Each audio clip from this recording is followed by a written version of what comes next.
yo torí page wọn tí mò ń wo ibi tẹ́nìkan ti ṣàdúrà fún wọn sàmí o ẹni sọ pé wallahu yasimuka minan nas wa rafa'nahu makanan aliyya àwọn náà sọ pé jazakumullahu khairan my brother látàrọ̀ tí mo ti ń ka kọ́mẹ́ǹtì ẹnìkan tó ẹsẹ̀ kí wọn nu sẹ́yìn náà sì mọ̀ pé kò ní burú títí kó mọ̀ pọ̀ ẹnìkan mọ́ ni bí wéèrè gan bá sì open page sórí Facebook yóò ní followers wọ́n lè mọ́ pọ̀ ni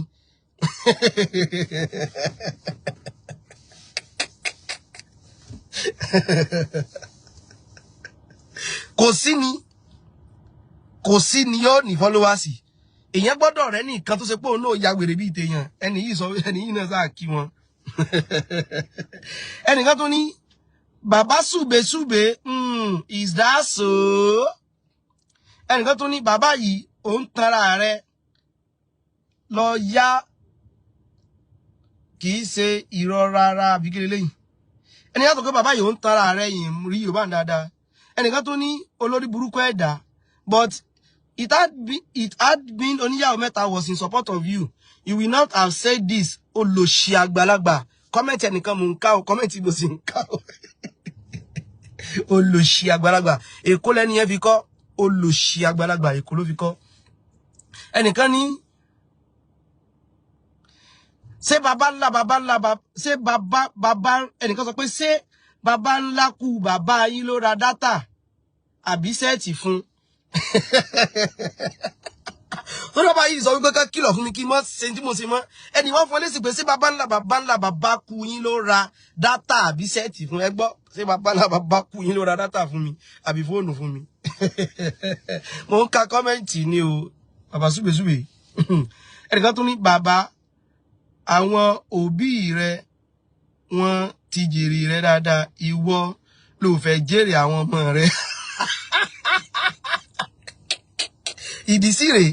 mo mọ̀ ní tẹ́ni yìí fi sọ tó sọ máa play ọ̀rọ̀ tí wọ́n bá yìí sọ tó sọ ń pa mi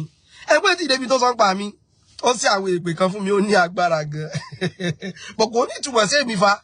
èmi téèyàn tún ṣe pé fún tí màá sọ pé I use and run body pé ṣe mọ̀ ká lọ ẹnìkan ní ìka gidi ní bàbá búburú yìí o tó ló sàwọn ọ̀rọ̀ kan tó le màá play gbogbo ẹ̀ ẹnìkan ní òpónà àgbàlagbà burú ọmọ inú rẹ̀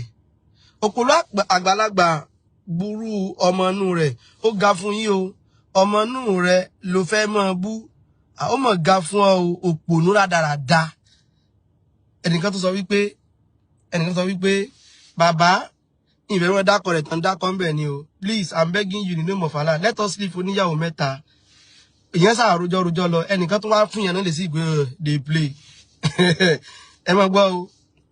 ẹnìkan sọ wípé ọmọ òfò ni oníyàwó mẹ́ta bàbá yẹn sọ wípé wà láì ó dé èèyàn mẹ́ta tí mo ti rí tó support bàbá ó dà pé wọ́n ju mẹ́ta lọ ẹni sọ pé bàbá wetin you go do tó rán halẹ̀ mọ́ mi ẹnìkan sọ pé ọmọ àlè Ògbómọ̀ṣọ́ yìí rèé oníwọ̀jáwọ̀já ìmọ̀tẹ́ni fẹ́ sọ ẹnìkan sọ wípé this man is something else. You that can insult king of another place is complaining that someone is insulting you. Ẹnìkan sọ pé irú ẹ̀kọ́ wo ni ìwọ fẹ́ kọ́ ọmọ rẹ ìwọ tó ń sọ wájàwájà tí kò sí ẹ̀kọ́ kankan lára rẹ̀ bàbá náà ń bá wí o ẹnìkan sọ pé where is the lies in what oníyàwó mẹ́ta said this undercover bàbá this Taukupi na nuisance and enemy of Islam we will see what we end you agbára Ọlọ́run ẹdẹdẹdẹ ni wọ́n gbẹ̀yìn òbúkọ àfi tó bá túbá ló kù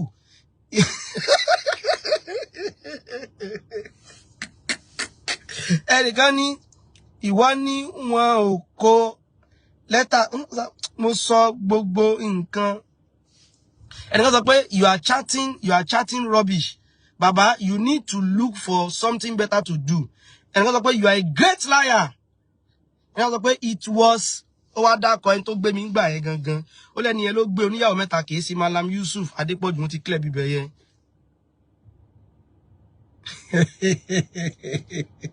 ẹwù ẹ jẹ́ kí n dá dó báyìí ẹnìkan sọ pé bàbá do your worst you are always ranting that is your hobby olórí alábòsí ni yín sáà ẹwù ẹ jẹ́ n fílẹ̀ báyìí ó ti dá báyìí ẹnìkan sọ pé this kinní kan is very useless nǹkan kìí ṣe ti bẹ̀rù ìyẹn fẹ́ dákọ̀ wọn o torí family house ló kọ tó wà ń bẹ̀ ìfẹ́ mọ́ ba family house ìfẹ́ mọ́ dákọ̀ family house wọn ẹ̀ ń pẹ́ lómi nǹkan mọ́ fẹ́ ba family house wọn family ó mọ́ fẹ́ ba ó kọ̀ ìdílé wọn mọ́ fẹ́ bàjẹ́